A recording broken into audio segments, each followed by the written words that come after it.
Hello my friends, welcome to B Educare. So IBPS PO 2023 mains का exam हो चुका है गाइस। अब पेपर एनालिसिस की हम बात करेंगे 5 of November. So today's paper topic wise questions क्या क्या रहे हैं, डिफिकल्टी लेवल कैसी रही, गुड अटेम्प्ट्स क्या हो सकते हैं और क्या एग्जैक्टली कट ऑफ आने वाला है, पेपर कैसा रहा, इधर मॉडरेट और डिफिकल्ट लेवल का पेपर रहा।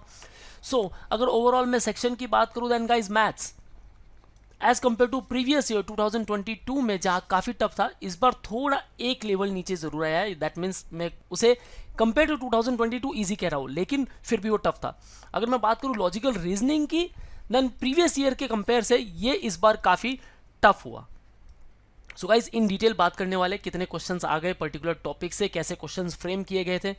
पजल के बहुत सारे क्वेश्चंस आए इस बार, ऑलमोस्ट 23 to 24 क्वेश्चन सिर्फ पजल पर आए हुए।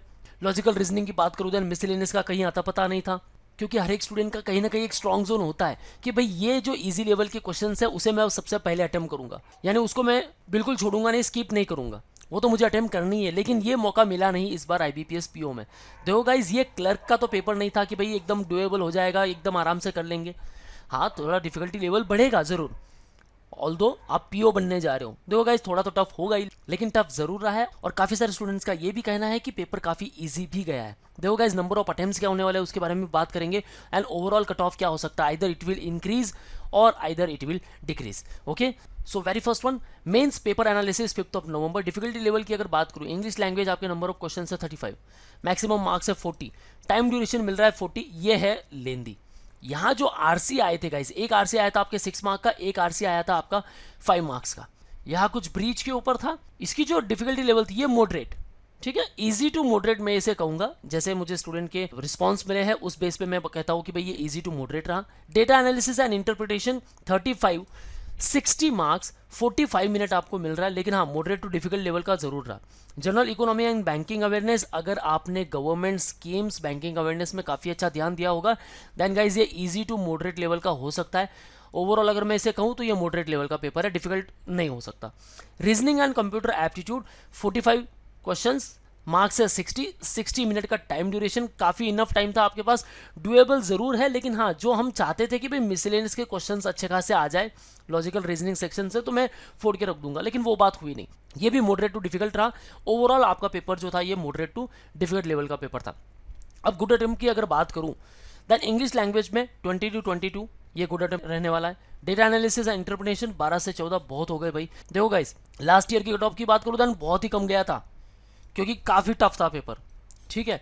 लेकिन अटेम्प्ट नहीं, मैं कट ऑफ की बात कर रहा हूँ। यहाँ अटेम्प्ट जो है, अगर आपके यहाँ 10 से 12 भी अटेम्प्ट हुए इट्स ओके, अगर आपने 9 भी अटेम्प्ट किया है देन ऑल्सो इट्स ओके, ठीक है। General economy and banking awareness 16 to 18 sufficient है। Reasoning and computer aptitude 20 to 22, ठीक है। एंड ओवरऑल अगर बात करूँ 72 to 75 के बीच अगर आप हो तो ये आपका गुड अटेम्प्ट माना जाएगा। आउट ऑफ 200 भाई इतना आ रहा है, कोई चिंता की बात नहीं है। देखो गाइज, स्टूडेंट है जिन्होंने 80 भी पार किया है, जिन्होंने 85 भी पार किया, जिन्होंने 90 भी पार किया है, लेकिन ये काफ़ी कम स्टूडेंट रहेंगे। लेकिन रिस्पेक्टिव जो भी मेरिट आएगी गाइज, आपका सिलेक्शन हो सकता है अगर आपने ये अटेम्प्ट किए हुए हो। अब बात करते हैं कि भाई कि सेक्शन वाइज अगर इंग्लिश लैंग्वेज की बात करूँ, फर्स्ट ऑफ ऑल हमें 2 मार्क्स के क्वेश्चंस भी देखने मिले, खासकर अगर मैं इंग्लिश लैंग्वेज और लॉजिकल रीजनिंग की बात करूँ तो, और 1 मार्क के भी क्वेश्चन देखने मिले। वर्ड स्वैप आए थे 5, error detection 5, para completion 4 questions आए थे, ट्रिपल फिलर्स आए थे लगभग 5 से 6 क्वेश्चंस।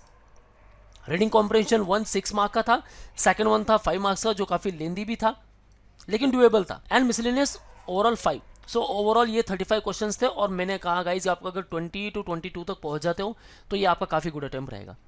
आते हैं सबसे डिफिकल्ट सेक्शन पर, और वो है रीजनिंग एबिलिटी। यहाँ लॉजिकल रीजनिंग को लेकर 5 to 6 क्वेश्चंस एक्सपेक्ट कर सकता हूँ मैं, लेकिन पजल के बहुत सारे क्वेश्चंस आए। आप पजल देखो guys, puzzle and sitting arrangement भर भर के था। सो ओवरऑल 23 to 24 जो क्वेश्चंस थे वो इस पर आधारित थे, पूरे पजल पर। 1 मार्क के इसमें आए थे ऑलमोस्ट 30 क्वेश्चंस, और 2 मार्क्स के यहाँ क्वेश्चन मिले हमें 15 क्वेश्चंस। सो टोटल आपके 45 क्वेश्चन 60 मार्क्स के लिए। Floor and flat based puzzle थे, इस पे 5 क्वेश्चन थे, जिसमें डेटा की बात करूँ देन 12 पर्सन्स एंड लगभग 8 कुछ वैकेंट्स बता रहे थे, राइट। सुडोकू बेस्ड पजल था 5 मार्क्स के लिए। टीम फॉर्मेशन में थे जहाँ कुछ 4 ग्रुप थे, and experience, qualifications and even score based थे, उसके ऊपर 4 क्वेश्चंस आए थे।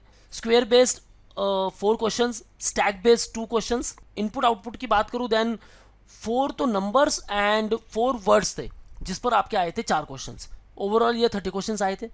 शेड्यूलिंग बेस आए थे आपके 4 क्वेश्चंस, जिसमें कुछ ट्रेन के बारे में एंड प्लेटफॉर्म के बारे में मेंशन किया गया था, और प्लेटफॉर्म पे ये भी बताया था कि एक ट्रेन जो है 1 आवर के गैप के बाद सेकेंड वन आएगी, राइट। अनसर्टन से बात करूँ, number of person sitting arrangement आया था, उसके ऊपर 4 क्वेश्चन थे। ईयर बेस आपके पजल थे विथ ब्लड रिलेशन लाइक, सो उसमें रिलेशन के ऊपर क्वेश्चंस थे। ओवरऑल 4। डेटा सफिशिएंसी की बात करूँ देन उस पर 2 क्वेश्चंस थे।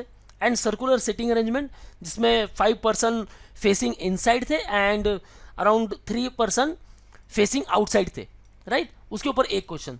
सो ओवरऑल ये आपके 45 क्वेश्चंस आए थे। और रीजनिंग एबिलिटी ऑल्दो काफ़ी टफ रहा ज़रूर, लेकिन गाइज अगर आपने पजल पर काफ़ी अच्छा फोकस किया है एंड सिटिंग अरेंजमेंट, देन आपके ओवरऑल 14 भी यहाँ अटेम्प्ट हो जाते हैं। 14 to 16 मैं मानूंगा कि भाई आपने काफ़ी अच्छा अटेम्प्ट किया, ठीक है। सो ओवरऑल 15 सेफ स्कोर रखो यहाँ। नेक्स्ट वन बात करते हैं कि भाई डेटा एनालिसिस एंड इंटरप्रिटेशन। इस बार थोड़ा इजी आया, नंबर सीरीज के 4 क्वेश्चंस आए। अरिथमेटिक पे अगर आपने अच्छा फोकस किया होगा तो 5 क्वेश्चंस आपके यहाँ से बन गए। भाई ये 4 और 5 ये आपने 9 बना लिए, सफिशिएंट। क्वाड्रेटिक इक्वेशन एक आया था। अलजेब्रा आपका वीक था तो चलो कोई प्रॉब्लम नहीं, उसके 3 ही क्वेश्चंस आए थे। Q1 Q2 के ऊपर 3 क्वेश्चंस थे। Data sufficiency, pie charts, banks के ऊपर 3 question. Line graph, data interpretation, debit and cash के ऊपर थे 5 क्वेश्चंस। टेबुलर डीआई आया था जिसमें टैक्सी, बस, कार और उनके स्पीड के बारे में कुछ मेंशन था, 4 क्वेश्चंस। टेबुलर डीआई जिसमें परसेंटेज मेंशन थे, 4 questions. Time and work based DI तो 3 questions. So overall line graph ये थोड़ा इजी वाला था।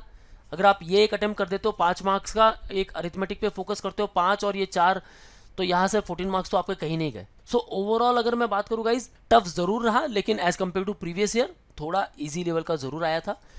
काफ़ी सारे स्टूडेंट्स हैं जिन्होंने 20 से 22 भी अटेम्प्ट किया है एंड दैट्स गुड साइन, ठीक है। देखो गाइज टफ है तो वो सबके लिए, हाँ अनएक्सपेक्टेड जरूर रहा कि जो हमने चाहा वैसे बिल्कुल नहीं आया, लेकिन फिर भी ये पीओ लेवल का पेपर है गाइज, इसमें थोड़ी डिफिकल्टी हम एक्सपेक्ट करते ही है। अब बात करते हैं जनरल अवेयरनेस को लेकर। सो काफ़ी कुछ क्वेश्चंस बने। Nobel peace prize, GST, Israel Iron Dome already recent news में है। IndusInd plus SBI mutual fund, owner of general insurance company, which game is not included in Olympic 2028, who constructed 3D post office, UNESCO 42nd world heritage site, committee head of one nation and one election, incremental CRR, VGF बीज related, Asian Games 2023 recently हुआ, digital payment index.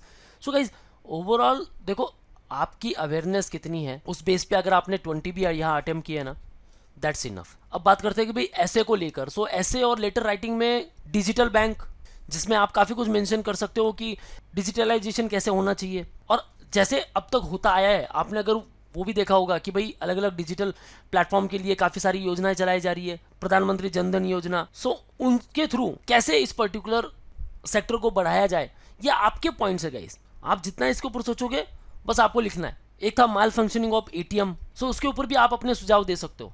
So overall doable था। और अगर difficulty level की बात करूं with respect to all the sections, then moderate to difficult level का जरूर था, लेकिन 70 to 75 इसे आप सेफ स्कोर समझो। एक और इन डिटेल वीडियो आएगी guys with respect to all the particular sections. So channel को आप जरूर सब्सक्राइब कर लेना, जिसमें काफ़ी सारे स्टूडेंट से बात भी हो जाएगी, तो हमें ये पता चलेगा कि एग्जैक्टली कैसे क्वेश्चंस आए थे, जिसके ऊपर हम जरूर डिस्कस करेंगे।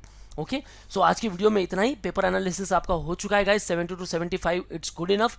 अब आपको ये रिस्पेक्टिव क्वेश्चंस देखने हैं, क्या आपने इनके करेक्ट आंसर्स दिए हैं, एक अंदाजा अपने आप से लगा लो। रेस्ट आगे और एग्जाम आने वाले गाइज, उनके प्रिपरेशन के लिए आप हमें ज्वाइन कर सकते हो ऑनलाइन भी, and even you can join our classroom sessions at Dombivli, Ghatkopar and Dadar. आप रिकॉर्डेड लेक्चर का एक्सेस ले सकते हो, test series and mock books, e books, GD वैट PI preparation, doubt class, mentorship, guidance, motivation, सब कुछ मिलने वाला है। There will be separate batch with respect to the banking exam, and there will be free counselling session from I experts.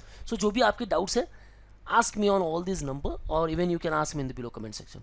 Don't forget to download our app जहाँ आपको free mock and free resources मिलने वाले हैं, and for all the updates and notifications you can follow us on YouTube, Facebook, Insta and Telegram. That's all guys. All the best for your career. See you in the next video.